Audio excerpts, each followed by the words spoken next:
Ted DiBiase Jr. has been a frequent target of mine on this channel. I've derided him for failing to live up to his potential. I've called him the Marty Jannetty of legacy. But despite my jokes, I genuinely think WWE missed the boat on him. Unless I'm totally misremembering things, he seems poised to be the company's next breakout star. The pieces all seem to be in place. Working alongside Randy Orton in Legacy, all logic dictated he'd become a huge babyface once he separated from the Viper. But then it just stopped. Totally died off. Whatever the company might have seen in DiBiase before, that seemed to vanish the minute he, Orton, and Cody Rhodes went their separate ways. So what happened? What turned WWE off to this seemingly can't-miss prospect? Could it have been the discovery in late 2009 that Ted DiBiase was a bad actor? As if it's ever stopped them before?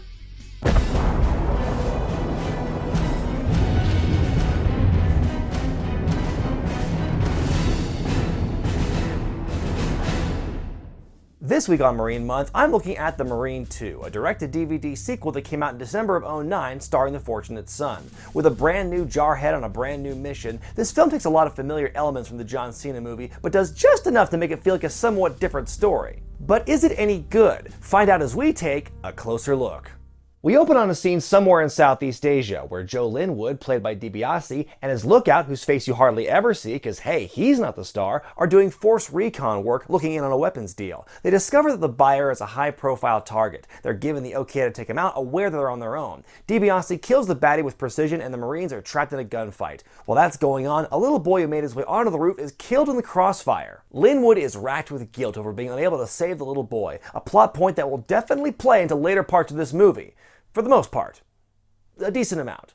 A little bit. They touch on it some near the end. Whatever, it's just kind of there. Back at the military base, we see Joe having a video chat with his wife, Robin. You remember me talking about Darren Connor, my super rich client, owns like a bazillion different businesses, real estate, hotels. Gotta love unnecessary CGI. Robin represents Darren Connor, a multi-millionaire who's opening a new resort in Thailand, and she's responsible for throwing the big grand opening party for VIPs. With Joe going on leave, he joins her as her +1 for the week. By this point in the movie, we get to see what is essentially DiBiase's full range as an actor. I don't want to say he's limited, but if honing in on one emotion was as important as his character's accuracy with a rifle, then he'd be getting top marks. Isn't it beautiful? Yeah, sure is. It's okay, I guess. I mean, if you're into paradise, you know. As you know, this island rests in close proximity to the volcanic corridor. Oh, yeah, everyone knows that. You know, I knew there was some good reason I married you. You have very low expectations. On one hand, I totally understand why he's acting the way he is at this point. He's still traumatized over the innocent life lost on his watch, and his mind is elsewhere. Look at this 1,000-yard stare he's giving, totally oblivious to what his wife is saying. You know, I haven't seen you like this since ever.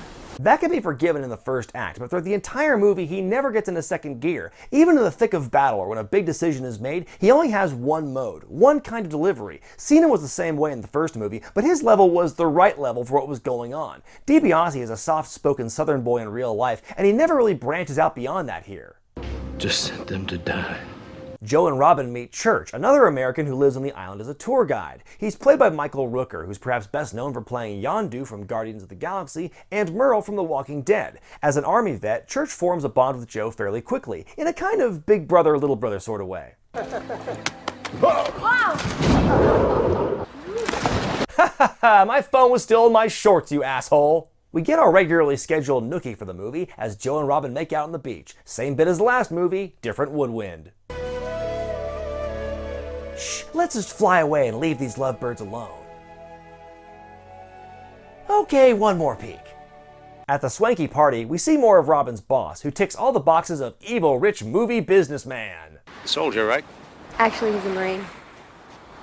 Right. We need to replace the champagne. This is the kitchen I will not give to my dog. Need I remind you that Mr. Cheval is one of our major shareholders? I'll get right on it. Oh, please.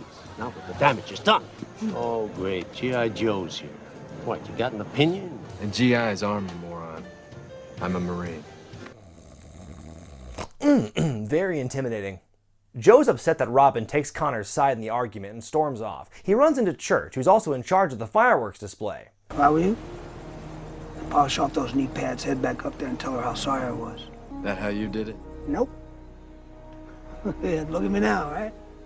King of the world, ma. Well, I mean, you are part of 2 very successful franchises. Ooh, 3 if you count this one. Big if. As Joe heads back to the party, he narrowly escapes a rocket that travels in about 8 different directions before finally hitting the guard tower at the resort. Boy, I sure am glad that stuntman was able to get out of the way. Hope it didn't interrupt whatever he was doing up there. A group of terrorists storm the resort, killing the security guards and just generally fucking shit up. Joe takes out a couple of guys while trying to get back to his wife, yet for some reason he doesn't take their guns? Wouldn't that be helpful right about now? He gets knocked out while fighting one of the goons and is saved by Church. He wakes up in a camp set up by the Philippine army just outside the resort property. For the last century, we have watched helplessly as the disease of the Western world has spread across our islands. You mean the natives are motivated by their hatred for the white man? Boring! Give us something new for a change.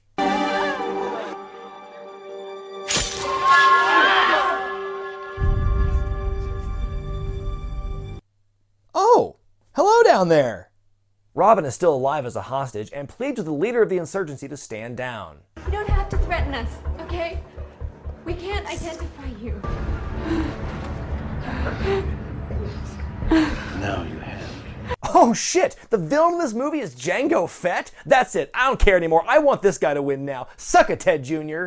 Back at the camp, we meet Shoal, a rep for the local government, who helped facilitate the sale of the property that Connor built the resort on. He feels guilty about betraying his people and is sending in a team of mercenaries to take care of the insurgents. Joe wants to go back as well, but the mercs are having none of it.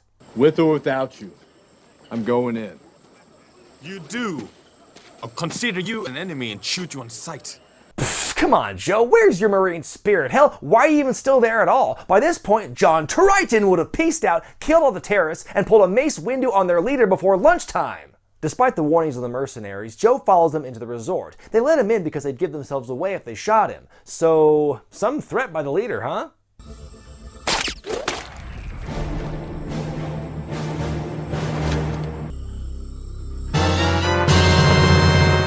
Team 2. Blondie. Does anyone else find it weird that everyone on this island can speak perfect English? Oh my god, what's happening? There are traitors within the team of mercenaries as Joe falls into a trap. He and the team leader manage to escape while a barrage of grenades fall all around them.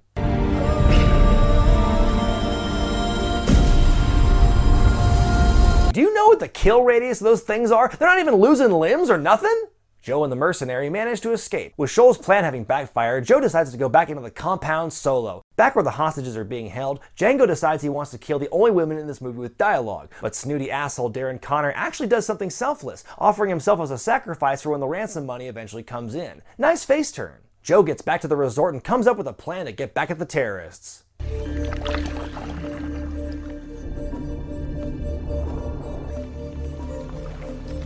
You know what I noticed here? There isn't one dead body in that pool from the night before. Doesn't that seem weird? You know, for as stealthy as he's being here, he sure picked the loudest point of entry by throwing someone in the water. Our hero captures the mercenary who turned his back on the team and goes all Jack Bauer on his ass. It's here that we finally get to see Ted DiBiase reach that next level as an actor. I know you just did it for the money. So unless you really want to die for the cause, you tell me where they are. Come on, man, I'm really mad now! Joe tortures Blondie with a couple of press slams and finally gets the information he needs. As Joe is chased into the boiler room, Django expresses his displeasure with Blondie's loose lips. Just as well, probably a defective clone. Back in the boiler room, Joe is in a shootout with a couple of the terrorists. They're about as good at this close-range shooting as I am whenever I play an FPS. Come on, come on, come on. Oh! I shot you in the face at point-blank range for 20 uninterrupted seconds and you still kill me first! Fuck this game! Both sides empty out their rounds, and despite suffering a gunshot wound in the battle, Joe manages to do some pretty badass hand-to-hand with the goons. Damn spot monkeys. Back at the camp, Shoal's been chosen by the terrorists to negotiate the release of the hostages, and I think I know where this is gonna go. Meanwhile, Joe draws the terrorists away from where the hostages are by placing fireworks around the resort. He almost gets away with rescuing the folks until... Everyone is recaptured, including Joe, and what a twist, Shoal reveals that he was the one behind the whole thing to get revenge on Connor for screwing him out of the resort money. I feel like there's a reaction I should have to this completely unforeseen twist. Oh, I know. Scholl had sent the mercenaries to their deaths in order for the military to stand down, which would allow the terrorists to get away scot-free. And in another twist that nobody could have seen coming, Django betrays Scholl, strapping a bomb to his chest and sending him to his death.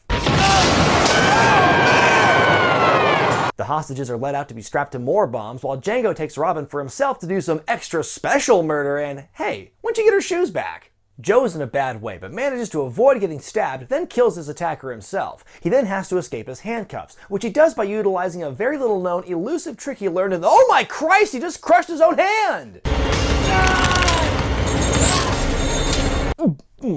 Jesus, the difference between PG-13 and R is nothing to mess with. With only one working hand, and another hand that varies in health depending on the scene, Joe fights Django Fett's brother. Just when things look bleak, Joe gets some divine intervention.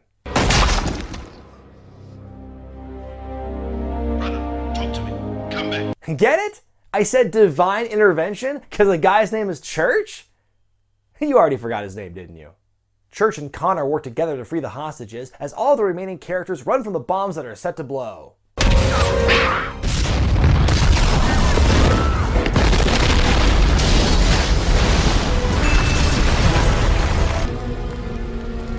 Oh, thank God you all made it out. Well, yeah, except for, all your staff and some of your hostages, all of whom were needlessly sacrificed as a result of your arrogance and greed, but, yeah, all good. Joe chases Django and Robin into a cave which has been wired with bombs as well. Django sets off the charges, and Joe is presumed dead in the blast.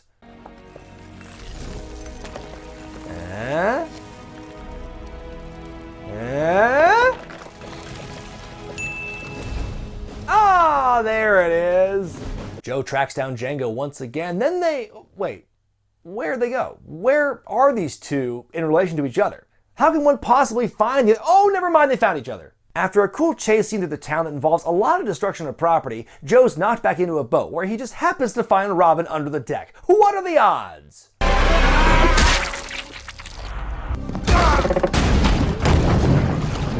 Gosh, I certainly hope that isn't a flammable liquid pouring dangerously close to all that dynamite. We'll die together! I've made a huge mistake.